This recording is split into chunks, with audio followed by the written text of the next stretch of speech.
各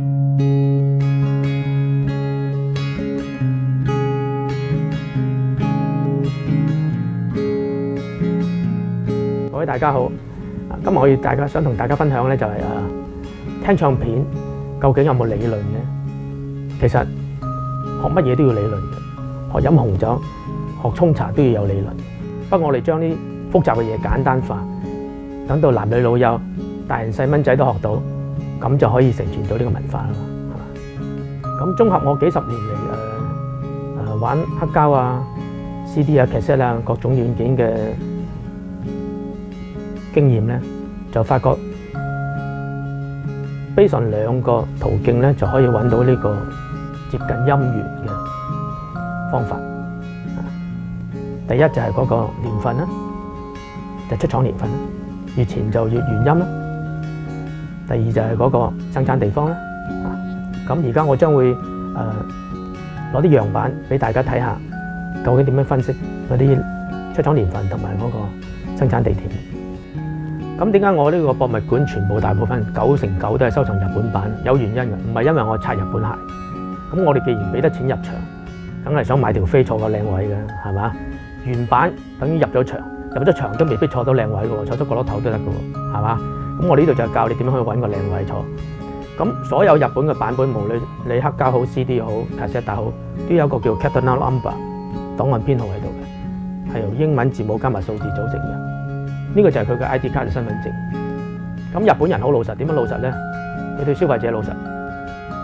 呢個1965年出廠嘅咧，就用呢個編號。67年又換一個編號，換到2017，唔理你咩軟件。咁其他國家咧就含糊啦，歐美尤其是個編號用到而家啦，復刻仲用嘅。點解唔換個編號咧？第一慳錢啦，個殼唔使換啦，啲版繼續印落去啦。咁第二就係你都唔好追究邊個打邊個咯。5年到50年嘅保你撈亂飲咧，隻都50年噶啦。咁點玩呢個遊戲啫？好難玩，仲要打開裏邊睇，蚊都瞓埋啦，係嘛？所以玩日本版一目了然嘅有個編號就代表嗰個年份，網上都查到嘅。咁捉到個年份之後得玩呢個遊戲。年份含糊咧，估下咧就唔知自己玩緊啲乜嘢。其實個年份就決定嗰個茶嘅味道。我哋呢個飲茶理論，50年嘅保年就係50年，鎖定咗個年份。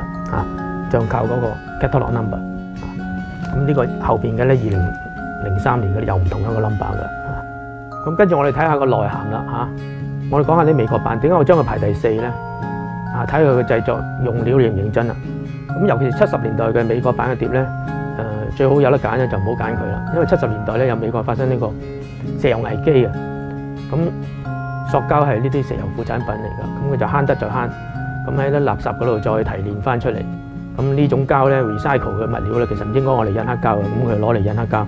咁效果係點咧？你睇下呢啲70年代嘅 CBS 嘅美國嘅版咧，佢仲用到好薄喎，用厚啲嘅，明知啲已經係 recycle 啲物料比較腍，唔得停嘅。咁咧可以做春卷嘅，得個80-90個 gram， 軟賴賴嘅。咁個殼係點咧？個殼都係 recycle 喎，好環保喎，咁又係好易發霉嘅。咁你俾錢買隻所謂頭版，係咪應該有得揀㗎？係嘛？你唔食美國牛肉，可以食英國、德國㗎嘛？食日本牛肉㗎嘛？和牛㗎嘛？唔係得一個國家嘅。跟住我哋講下日本人點樣做黑膠唱片。我哋首先睇下佢嘅原料係一手，從來唔會用二手膠，一手嘅膠，兩個顏色一對。日本係烏卒卒嘅深黑色嘅，純度高啊！日本人最叻就提煉嗰啲純度啊。呢個灰色嘅蠟片，挺好多嘅，重30%，做唔到春卷嘅，挺嘅，唔會攣弓，100萬隻都冇揾到隻攣弓嘅。仲有呢個紋路點解咁淺咧？線手嘅就係咧，嗰個 stamper 其實每一個金屬嘅 stamper 咧，就只可以印1000隻組嘅啫。咁佢可能慳錢，可以印到1萬隻先換。咁又影響個 quality control。咁日本人就好遵守，可能1000隻就換啦，隻都絕手嘅。啲紋路好深嘅，好襟長。呢個咧就好淺嘅紋路，好快咧就報銷㗎啦。因為佢咁軟柔軟嘅膠料，鑽石頭去唱咧幾鏡石，佢都係會好易炒豆，就係報銷啦。咁佢開心買嗰隻啦。日本嗰啲係用幾代都唔爛嘅。有個殼，日本殼咧係實心卡紙做嘅，實心卡嚟嘅，咁咧就好襟嘅。日本你知日本啲銀紙全世界最靚啦，做紙技術日本係首屈一指嘅。咁呢個講完黑膠，跟住我哋講下紅膠點解日本嘅旗艦咁巴閉咧？紅膠咧就係睇下呢邊係東芝呢個製碟廠咧，係1958年發明嘅，全球第一個無靜電嘅膠就係 static free 嘅 vinyl， 德國人都未有，日本人已經轉移無靜電嘅膠。無靜電嘅膠好處咧就係接觸嗰時比較靜啲啦，嗰支針長落嘅時候少咗噼啪啦嘅靜電聲咧，重量就好平均160個 gram。最重要一個秘密武器咧，好多日本人都忘記咗啦，佢就有一個膽機作用。點樣膽機作用咧？因為由母帶刻落去母碟嘅時候咧，經過調校過嘅時候，嗰個音域咧會尖咗，嗰啲尖聲就喺嗰度走出嚟嘅。母帶係冇尖聲呢樣嘢。咁佢驚佢印得幾印走落去下邊嘅時候，嗰隻膠會即係走樣啊！佢會調定先，即係校定味先，加強咗啲高音啊各方面，咁就應該會尖音出嚟走出嚟。咁呢隻咧紅膠咧就 round up 晒啲印碟嗰時嗰啲 defects 嗰啲尖音啊 feedback 啊咪高峰嘅 feedback 嘅聲，所有超過70 dB 嗰啲佢都刪晒，咁啊中低音更加豐滿紮實。所以紅膠咧係日本嘅旗艦。出廠嗰時咧有埋個封套咧介紹你，有個實驗室嘅圖片啊，黑色會帶電啊，會黐好多紙碎啊，紅膠唔帶電。最重要有膽機作用，所有嗰啲 EMI Capital 旗下嗰啲 Beatles 啊 Nat King Cole 全部用紅膠 test pressing 先嘅，呢啲係最珍貴。然後就賣紅膠限量版，賣完紅膠限量版同一個 stamp 牌印出嚟，轉翻黑色膠咧，啲尖聲就走翻出嚟啦。咁日本人真係好太識食啦上紙晒相都分咁多種，咁其他國家根本冇得揮嘅。咁呢啲全部佢啲心血研究出嚟。咁我哋作為一個消費者有得揀，梗係好過冇得揀。咁為咗令玩家好容易咁掌握到點樣可以揾到高度原音嘅軟件咧，咁我就將人類自發明錄音以嚟到而家嘅科技，所有嘅產品綜合咗一個錄音嘅程式圖表。咁呢個圖表咧就好簡單嘅，我哋分成個流程、製作流程、生產軟件嘅流程，將佢分為上、中、下、游3段。咁上游咧，你見到咧就係啲母帶同母碟，純度100%啦，當然呢個係製作用途。咁47年之前咧，所有 Gramophone 咧，即係留聲機唱片咧，都係即刻嘅 direct cut 嘅，即係即錄。即刻刻咗落嗰隻母碟裏邊，先可以生產到留聲機唱片。咁47年之後咧，就開始用母帶4分1寸嘅母帶嚟製作。咁主要都係經濟啲啦，母帶可以錄錯咗可以洗，母碟就唔可以洗。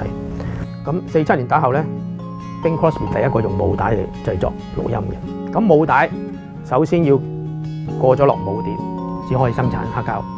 咁母帶其實咧有3個仔女嘅，模擬家族裏邊有3個成員嘅，佢有3個公子嘅。第一個就係母碟啦，母帶過咗落母碟度；第二個就係母帶過咗落個 OpenView 嗰度。60、70年代有 OpenView 嘅頭版嘅，都係4分1寸，不過速度慢1倍以上。第3個公子咧就係卡式帶，都係母帶直接過嘅。呢3個都係母帶直接過落嚟。比較調校得少啲嘅，調校得少其實實真係少。咁要生產黑膠咧，就唔係咁快嘅喎。首先母帶過咗落母碟，母碟再過落金屬壓母。咁由母帶過落母碟已經唔見2、3成㗎啦，我哋驗咗出嚟。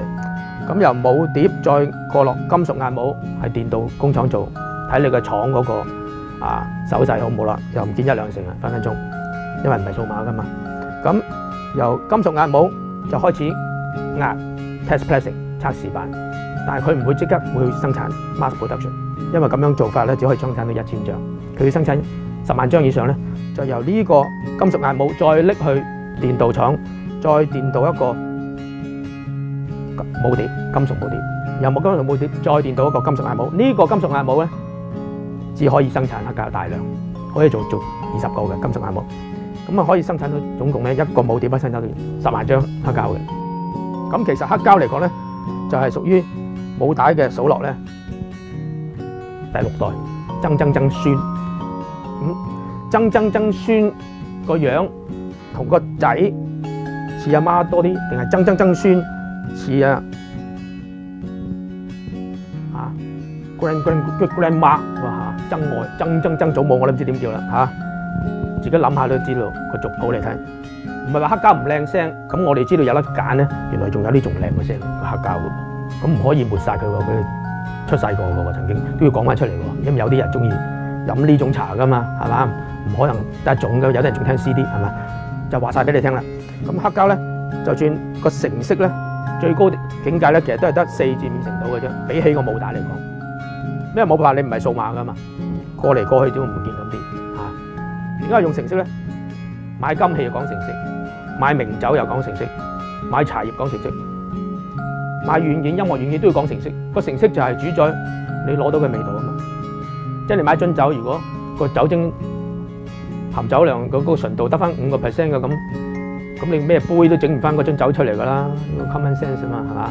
咁即係話，如果嗰個音樂成色跌到去一啲復刻嘅得個5-10% 嘅，咁你使埋佢身家買個筆解碼，冇嘢解嘅，邊有嘢解嘅啫？幾百蚊買個碟就搞掂咯，冇嘢解嘅其實。解嚟解去自己複雜化。一般玩家冇諗到個成色會跌得咁多，因為冇一個有公信力嘅公佈，好科學咁公佈出嚟，冇。大家靠估啊，翻嚟做咩嚇？嘥時間，好準確嘅，一定要知道個成色跌咗幾多，就靠由母帶去驗。所以創辦呢個博物館目的就係去驗到啲成色，咁你就得心應手啦。啲發燒友係嘛？你中意喺下邊玩又得，下游。咁下游你明知下游嚟喎，唔好落咁重注喎，永遠都係下游嘅啫嚇。咁喺中游，咁啊新進發燒友唔好睇低佢喎，佢就個注就擺咗喺中上游，玩 open view 佢會飛㗎啦佢。我買到呢啲原裝帶好飛㗎啦，因為打低晒下邊嗰啲佢，唔使解碼。咁其實聽黑膠唱片咧係一個怡情養性嘅修養。咁你話煩唔煩？梗係煩啦，沖茶又煩，飲紅酒都煩嘅。咁但係煩得嚟，你玩得叻嘅咧，人哋又玩唔到咧。咁呢個就係你嘅細藝咯，屬於你自己個人化㗎啦喎，係嘛？唔同 MP3 咁撳一個傻瓜佬式咁唔好玩㗎嘛。咁煩得嚟係開心嘅咧，就值得啦，花呢啲時間落去，係嘛？咁有啲音響發燒友，我覺得我好傻，花細嘅時間咧就係要保護呢啲嘅真面目所謂嚇。咁我問佢：你原意係想預備一筆錢去享受呢個50年嘅普洱茶餅㗎嘛？咁但係搞搞下就變咗一啲普洱嘅 cocktail， 甚至係可樂嘅蘇打水。咁你話好好飲喎，轉咗飲蘇打水。咁我問翻你原意其實係想飲普洱啊嘛，想領教下50年嘅茶餅係咩味啊？就等於你坐幾廿個鐘頭飛機去羅浮宮睇下梵高個天藍係點樣靚法啊，個藍色喺獨入啊。咁賣畫嗰個人為咗揾錢做生意，就將個天藍色咧，梵高好辛苦教出嚟個色咧，就變咗紫色，收尾又變咗紅色，嚟到你手上可能變咗綠色。咁呢個綠色好靚啊，梵高咁。咁你呢個係好無知嘅反應啦。咁變咗係久而久之，邊個係 Beatles， 邊個貓王，根本都冇人答到，亂晒大龍，因為根本冇人見過，冇人聽過。所以我係鄭重咁拍一個片咧，就係教育到啲人認知咩叫原味原音。咁你睇嗰粒鑽石係點㗎？咁以後人哋俾啲玻璃你咪心裏有數咯，又冇人呃到你啦。